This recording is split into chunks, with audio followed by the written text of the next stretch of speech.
તો Hirasar greenfield એરપોર્ટના VIP launch પર સવાલ ઉઠ્યા છે। રાજ્યસભા સાંસદ રામ મોકરિયાએ સવાલ ઉઠાવ્યા। ઇન્ટરનેશનલ એરપોર્ટ પર વીઆઈપી લોન્ચ નાનું હોવાનું કહ્યું છે। લોન્ચમાં ફેરફાર કરવા સાંસદે ઓથોરિટીને સૂચના આપી છે, સૂચન પણ કર્યું છે। તો એરપોર્ટની એડવાઇઝરી કમિટીમાં સભ્ય રામ મોકરિયા છે।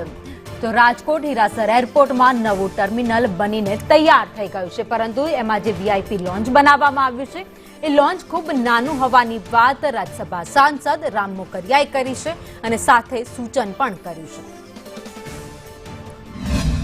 આ એરપોર્ટમાં ગઈકાલે રૂપાલા સાહેબ છે, એના ચેરમેન છે, એની આગેવાની નીચે જે લોકો મેમ્બર બન્યા છે બધા હાજર હતા અને એરપોર્ટમાં જે કામ ચાલી રહ્યું છે એનો રિવ્યૂ કર્યો, એની બેઠક કરી અને એમાં જ્યાં જ્યાં કોઈ કચાશ હતી એનું ધ્યાન દોર્યું છે અને આવનાર સમયમાં ક્યારે ઇન્ટરનેટ ચાલુ થશે, ઝડપથી થાય અને એના માટે ઇમિગ્રેશન વગેરે જે ડિપાર્ટમેન્ટની જરૂર હોય એનો પણ જલ્દી ફોલોઅપ લઈ અને ચાલુ થાય એવી ચર્ચા કરી હતી।